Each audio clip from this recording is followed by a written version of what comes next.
ကျော်သားပြပြီးနာမည်ကြီးနေတဲ့ body builder တယောက်သူ့ရဲ့အစွမ်းရောက်ပြင်းထန်တဲ့လေ့ကျင့်မှုတွေကြောင့်နာမည်ကြီးသူတယောက် fitness guru တူအဖြစ်နဲ့လူသားပေါင်းများစွာရဲ့ချီးကျူးခံရသူတယောက်သူကတော့ဘယ်သူလဲသိကြပါလားဂျိုးလင်တာပဲဖြစ်ပါတယ်မနေ့ညနေ4 နာရီမှာဂျင်းကိုရောက်လာရမှာကိုသူပေါ်မလာခဲ့ပါဘူးဒီအမျိုးသားကသူအသက်ဆုံးရှုံးသွားကြောင်းကိုပြောနေခဲ့ပါတယ်ဟုတ်ပါတယ်သူကဝမ်းနေတဲ့ကောင်းစွာပဲအသက်30ရွယ်မှာသူဘလို့မှမမျှော်လင့်ထားတဲ့နီလန်နဲ့အသက်ဆုံးရှုံးခဲ့ကြတာပါသူ့ကောင်မလေးကဂျိုးကငါးသားရှော့တိုင်းဘလို့နေမလဲဆိုတော့စဉ်းစားကြည့်ပါကျမတို့ကအမြဲပြောပါတယ်သူပြောတိုင်းလေသူမရှိပဲနဲ့ကျမဘောက်ကိုစိတ်ကူးမကြည့်နိုင်သေးလို့ကျမမှအဖေမရှိခဲ့ဘူးလို့ဆိုပါတယ်ဂျိုးကသူ့ကောင်မလေးရဲ့ရင်ခွင်ထဲမှာပဲဆုံးပါခဲ့တာပါသူမဆုံးပါခင်မှာအဲ့ဒီကြီးကွဲဖွယ်နေမှာပဲသူကိုယ်တိုင်လှုပ်ထားတဲ့ဆွဲကြိုးတစ်ကုန်းကိုသူ့သားလေပေးမှဆွဲပေးခဲ့ပါတယ်ဒါရီယာကျွန်တော်ရဲ့ဂျိုးလင်တာကြီးနောက်တစ်မျိုးအနေနဲ့ဂျိုး aesthetic လို့လေလူသိများတဲ့အဲ့ဒီလူကြီးရဲ့နောက်ဆုံးအခြေအနေလေးတွေပါသူက2019ခုနှစ်မှာ TikTok မှာသူ့ရဲ့ Alien Game ဆိုတဲ့ဗီဒီယိုတွေကိုစပြီးတော့တင်ခဲ့ပါတယ်လူတရာဂျိုးရဲ့ဗီဒီယိုတွေကခန္ဓာကိုယ်ကိုအစ်စ်လို့မယုံကြည်ခဲ့ကြပါဘူးဒါပေမဲ့သူကဂရုမစိုက်ပဲသူ့အလုပ်ကိုပဲလုပ်ခဲ့ပါတယ်သူကဗီဒီယိုများစွာကြွက်သားတွေပြသခဲ့ပေမဲ့သူကသူ့ရဲ့နေ့စဉ်ဘဝကိုပါဆိုရှယ်မီဒီယာမှာဝေမျှကျင်ခဲ့တာပါ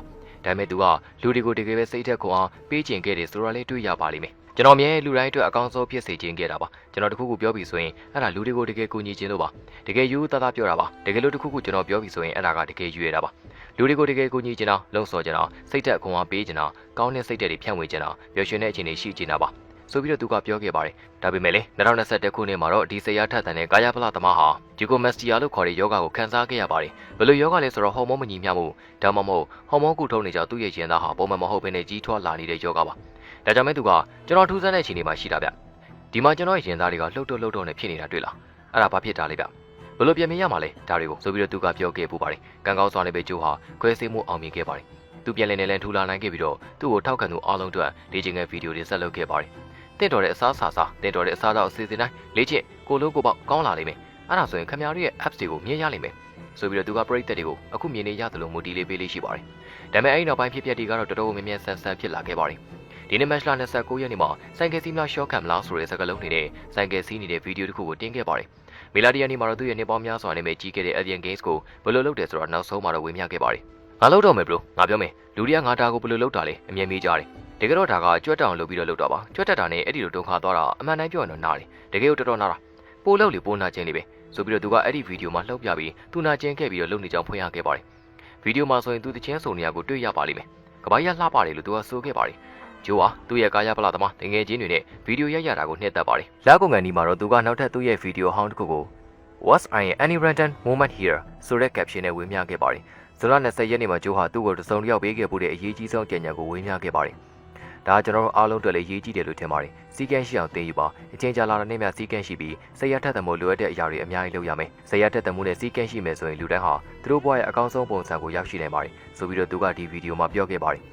ဇွန်လ28ရက်နေ့မှာတော့သူ့ရဲ့ချစ်ရတဲ့ကောင်မလေးပြောပြချက်အရဂျိုးဟာလေပင်နာခြင်းမှုပြင်းထန်စွာစတင်ခံစားခဲ့ရပါတယ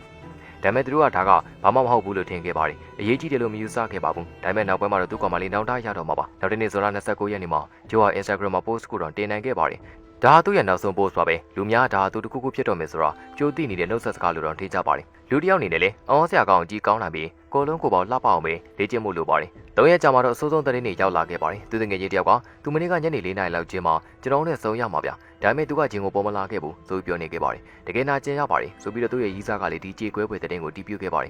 ဒီလိုနဲ့ဂျိုးဆုံးမသွားချိန်မှာသူရီးစားရင်ခွင်ထဲမှာရှိနေခဲ့ပါတယ်သူကျမတို့လှုပ်ပေးတဲ့ဆွဲကြိုးကိုမဆုံးခင်မှာကျမလေးပေးမှာဆွဲပေးခဲ့တယ်ဆိုပြီးတော့ကမာလေးကဆိုပါတယ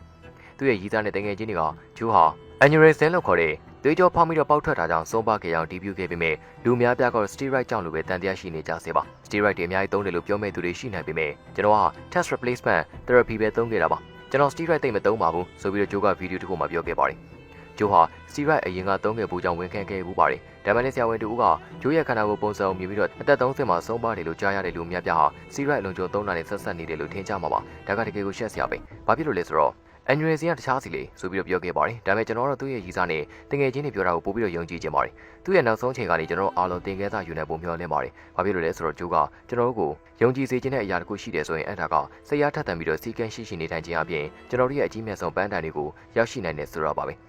ကောင်းရဘဝ